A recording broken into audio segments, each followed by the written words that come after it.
हम कथा में प्रवेश करें। श्रीमद् रामचरित्र मानस की कथा में हम प्रवेश करने जा रहे हैं। श्रीमद् रामचरित्र मानस की कथा गोस्वामी तुलसीदास जी ने जो कही है, उसके अंदर वर्णानामर्थ संघानाम रसानाम छंदसामपि मंगलानाम च कर्तारो वंदे वाणी विनायक। अर्थात जो वर्ण के, जो नाम के, जो अर्थ के, जो संघों के, जो रसों के, जो उनको वर्णानामर्थ संघानाम रसानाम छंदसामपि मंगलानाम च कर्तारो वंदे वाणी विनायक। हम मां वाणी और विनायक को वंदन करते हैं।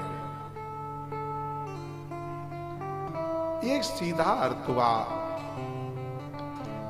और बात तो यही है, पर हम इसकी गहराई में प्रवेश करेंगे। वर्णानामर्थ संघानाम रसानाम छंदसामपि मंगलानाम च कर्तारो वंदे वाणी विनायक। महानुभाव संयोग देखिए, इसमें वह अक्षर, वर्ण में वह अक्षर जहां मां सरस्वती की यहां वंदना की गई, उसमें वह अक्षर वाणी की वंदना है।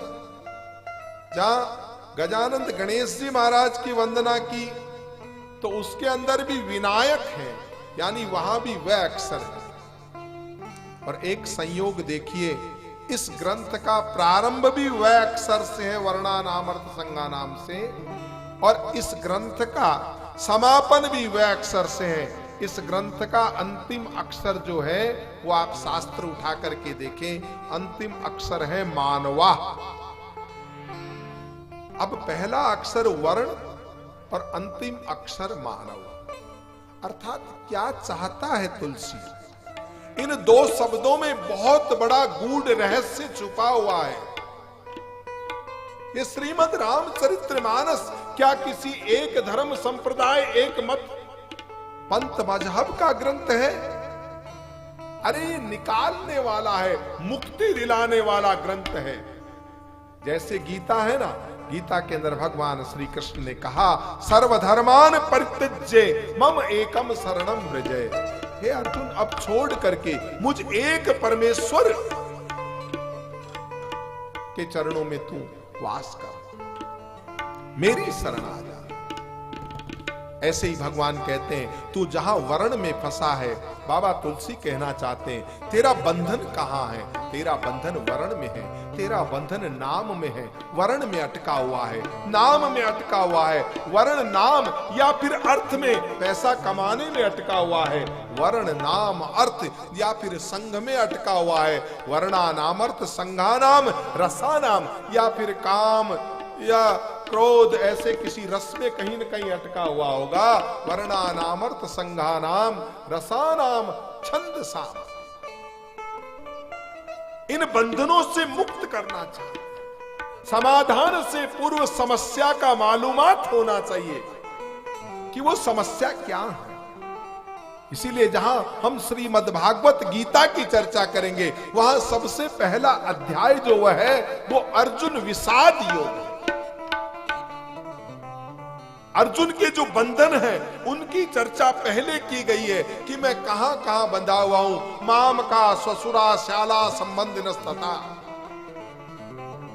इन मोह की ग्रंथियों में जकड़ा हुआ है, जो कि शरीर के बंधन है, आत्मा का बंधन नहीं। और भगवान इन्हीं बंधनों से मुक्त करते हैं।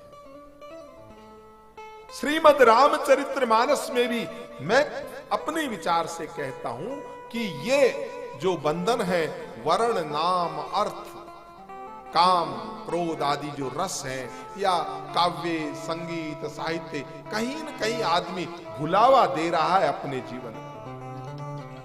ये शरीर के दिन कटते जा रहे हैं, आदमी अपने लक्ष्य को भूलता जा रहा है, अपने परम आनंद को भूलता जा रहा है, पूरी दुनिया को देख रहा है, लेकिन अपने भीतर में जो ईश्वर छुपा हुआ है, उसकी तरफ उसकी निगाह नहीं है। चारों तरफ आंखें फाड़ फाड़ करके देख रहा है, लेकिन जो स्वांतस्थम ईश्वरम है, जो अपने भीतर में जो परमात्मा व्याप्त है, उसकी तरफ उसकी निगाहें नहीं। ये वर्ण में, नाम में, अर्थ में, संग में अटका हुआ व्यक्ति, जैसे एक शराबी अगर किसी मद में, नशे में हो जाता है तो वो देखता है मेरा दुख दूर हो गया, दुख दूर नहीं हुआ, तू बेहोशी में सो रहा है। ऐसे ही इन बंधनों के भरोसे अपने वास्तविक स्वरूप को नहीं जान पाता। एक संत का, एक साधु का लक्ष्य क्या है? आपको अपने आत्म स्वरूप में जागृत करे। एक सच्चा संत ये चाहता है, हे महानुभाव, आप आत्म साक्षात्कार करें, आप पहचाने अपने आप को कि धरती की शान, तू मनु की संतान, तेरी मुट्ठियों में बंद तूफान, ए मनुष्य तू बड़ा महान, तू अपने आप को पहचान।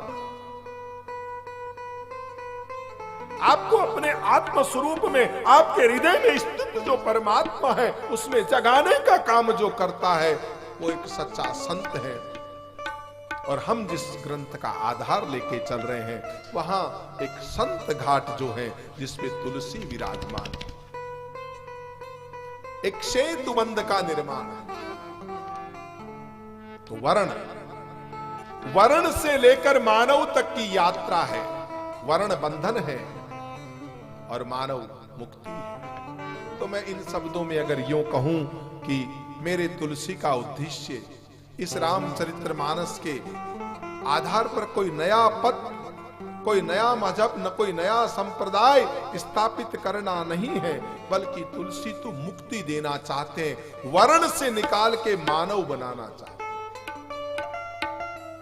मैं हमारे कथा प्रवक्ता आदरणीय गोलोकवासी राजेश्वरानंद जी महाराज के शब्दों में कहूं तो उन्होंने एक बार यहां जयपुर में कहा था कि बापू, क्या है उद्देश्य, क्या है रामचरितमानस का?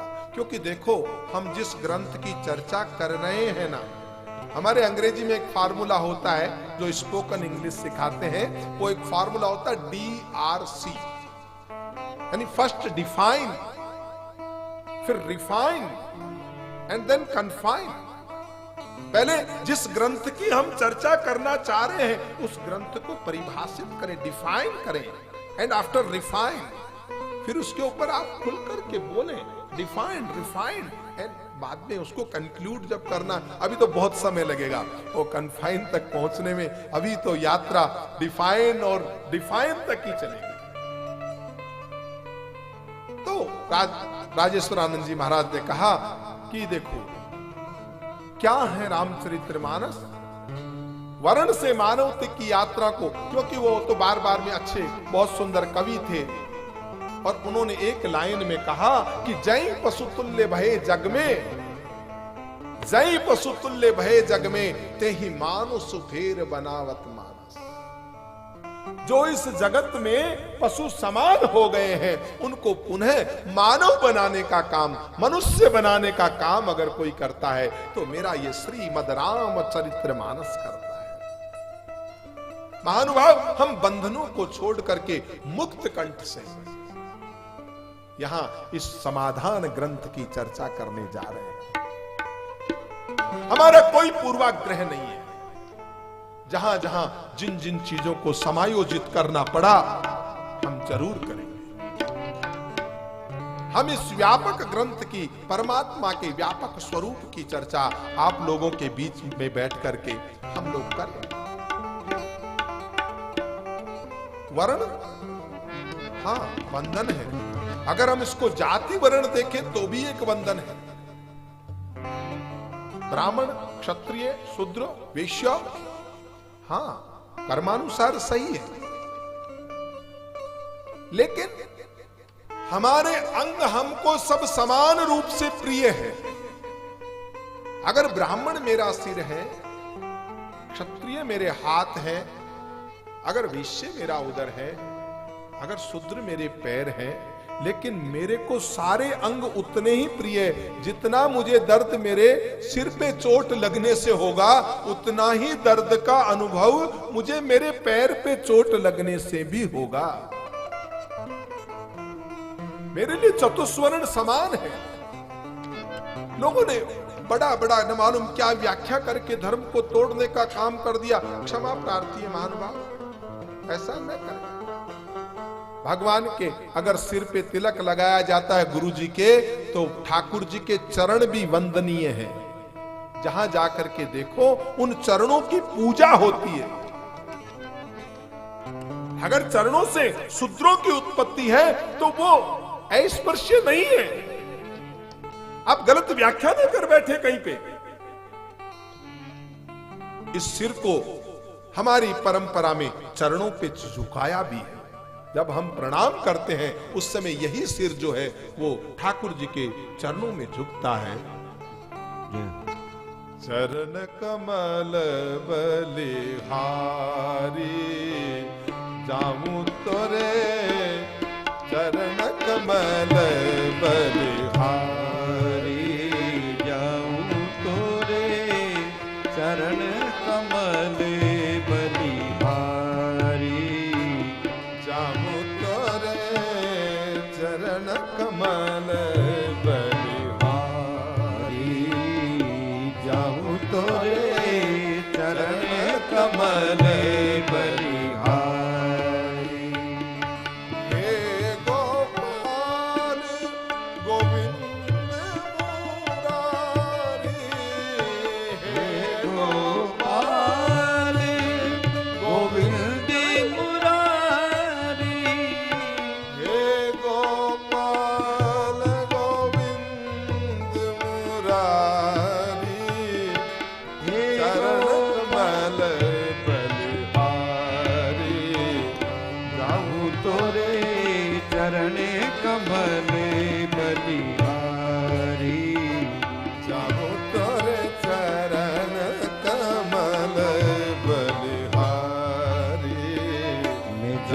तोरे चरण कमल बलिहारी।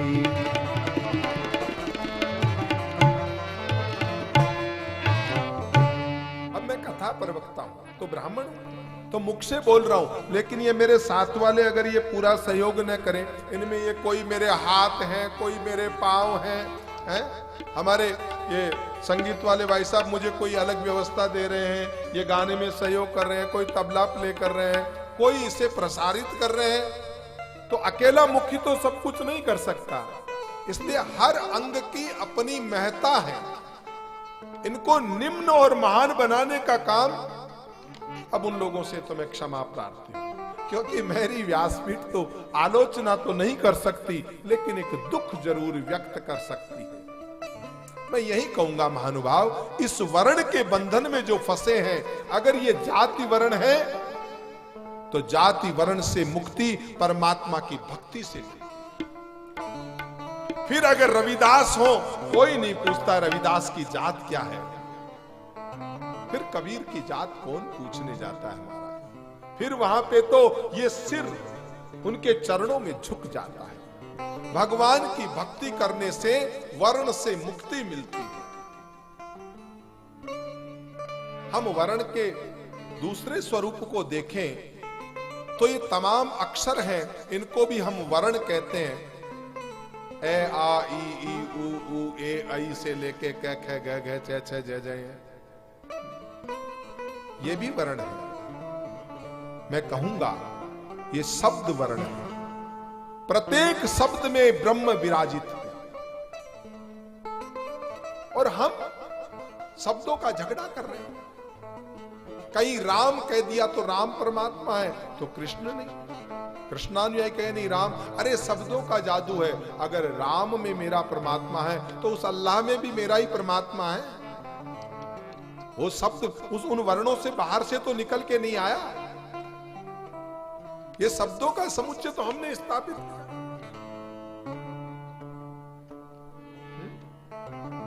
इसलिए सबसे बड़ा हमारा काम जो है वो ये है, इन बंधनों को काट के प्रेम करना सीख जाओ। व्यासपीठ के माध्यम से जब हम परमात्मा प्राप्ति की चर्चा कर रहे हैं तो उसका सूत्र हमको मालूम होना चाहिए। ईश्वर प्राप्ति कैसे हो। कैसे हम अपनी महानता में जागेंगे? सबसे पहला काम करना होगा, नफरत छोड़नी होगी। जय हरि व्यापक सर्वत्र समाना, हरि व्यापक सर्वत्र समाना, प्रेम ते प्रकट होई मैं जाना, प्रेम ते प्रकट होई मैं जाना, हरि व्यापक सर्वत्र समाना, प्रेम ते प्रकट होई मैं जाना, प्रेम ते प्रकट होई मैं जाना। भगवान सर्वत्र है, समान रूप से विराजमान है, लेकिन भगवान प्रेम से प्रकट होंगे। नफरत से परमात्मा को पैदा नहीं किया जा सकता, नफरत से परमात्मा को प्रकट नहीं किया जा सकता। परमात्मा कहीं से भी प्रकट हो सकते हैं। खंब भाड़ प्रहलाद उबार्यो, तो परमात्मा को कहीं से भी हम प्रकट कर सकते हैं। इसलिए हमें वर्ण को समझना, प्रत्येक अक्षर ब्रह्म है। ए में भी राम है, आ में भी राम है, और लास्ट में गे तक पहुंचो, वहां तक सब उसी परमात्मा से ओत प्रोत ये शब्द है, उसी के शब्द हैं, और उन्हीं का हम उपयोग कर रहे हैं।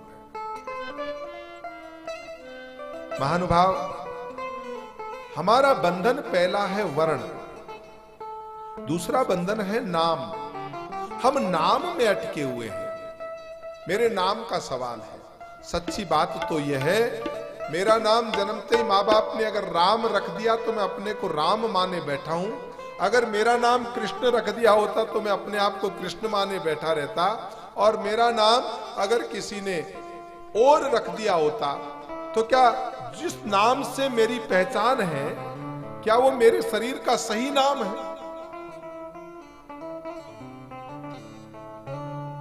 सच पूछो तो हमारी आत्मा का आपके इस नाम के साथ में कोई संबंध है ही नहीं। ये तो इन संसार के लोगों ने आपकी पहचान के लिए एक नाम रख दिया, और आदमी इस बंधन में इतना बंधा हुआ है। मेरे नाम का सवाल है, जबकि ये नाम न तेरे साथ में आया है न तेरे साथ में नाम जाने वाला। ये नाम भी एक बुलावा है। मैंने कहा ना, जैसे वर्ण की शराब किसी ने पी रखी हो, दूसरी शराब पी रखी है नाम की, और वो बस नाम में खोया जा रहा है। नाम तो सिर्फ एक परमात्मा का नाम है, वहां नाम की वंदना है। वहां तो फिर कहेंगे, जब हम चलेंगे प्रसंग में तो वहां कहेंगे राम से बड़ा राम का। बाकी हमारी तो एक पहचान है। इस शरीर को पहचानने के लिए माँ बाप ने एक नामकरण कर दिया। तो दूसरा बंधन है नाम। तीसरा मुक्ति में अगर कोई बंधन है तो वो है अर्थ, जिससे लोभ की उत्पत्ति होती है। आदमी लोभ में अटका हुआ, इतना धन जोड़ते जा रहा है, इतना पैसा कमाते जा रहा है। आहा, हमें एक सेठ जी का एक किस्सा मालूम था कि उन्होंने मुनीम से बुला करके पूछा कि मुनीम जी, हमारे खजाने में कितना धन है? तो उन्होंने कहा महाराज आपकी 7 पीढ़ी खा सकती है। बोला बस केवल 7 पीढ़ी खा सकती है? बोला हाँ 7 पीढ़ी खा सकती है। तो उन्होंने कहा अरे जब तो बहुत कम है, फिर 8वीं पीढ़ी क्या करेगी? बड़ा चिंता में हुआ। तो उन्होंने कहा महाराज 8वीं पीढ़ी के लिए आप संत श्री राम जी महाराज के पास में चले जाओ। अब वो संतों के शरण में गए, तो संत के पास में गए तो वहां एक टिक्कड़ बना हुआ था, वो वहां से अपना आटा सीधा वगैरह। औरत ने कहा संत के पास जा रहे हो तो कुछ लेके जाओ। तो आटा सीधा वगैरह लेकर के गए। उन्होंने कहा महाराज हमारा लग जाए, आप स्वीकार कीजिए। उन्होंने कहा भैया सुबह का आटा तो मेरे पास में है। तो बोला महाराज कल शाम को काम आ जाएगा। संत ने कहा कल शाम को देखी जाएगी। तब उन्होंने कहा मैं कहा 8वीं पीढ़ी का संग्रह करने के लिए बैठा हूं, और कहा ये एक संत है जो मेरा कल शाम के लिए भी अन्न स्वीकार नहीं कर रहा, जो ये कह रहा है कि शाम को देखेंगे, जैसे ठाकुर रखेगा वैसे। तो महाराज अर्थ हम लोभ पे फिर चर्चा करेंगे, लेकिन अभी हम एक बार इस विषय में प्रवेश करें, उससे पहले हम हरि नाम संकीर्तन करेंगे। हे परमात्मा आप हमें इस लोभ से छुड़ाएं, क्योंकि टुक हर सुहावा को छोड़ मिया, टुक हर सुहावा को छोड़ मिया, मत देश विदेश फिरे मारा, ये कज्जा गजल का लूटे है, दिन रात बजा कर नक्कारा, जब सब ठाठ धरा रह जाएगा, जब लाद चलेगा भिंजारा। हम फिर इस विषय में प्रवेश करेंगे, लेकिन इससे पूर्व हम 2 मिनट के लिए श्री हरि नाम संकीर्तन करेंगे। और उससे पूर्व एक सूचना कि हमारा इस एकादशी से अमावस्या तक 5 दिवसीय हमारा पंच कल्याण साधना शिविर वो पुष्कर में लगेगा, जिसके अंदर विद्वान पंडितों द्वारा आपके पूर्वजों के लिए जाप किए जाएंगे, और पुष्कर के घाट पे तर्पण का कार्यक्रम रखा गया है, जिसकी जानकारी आप हमारे जो प्रबंधन के जो लोग हैं उनसे मालूम कर सकते हैं।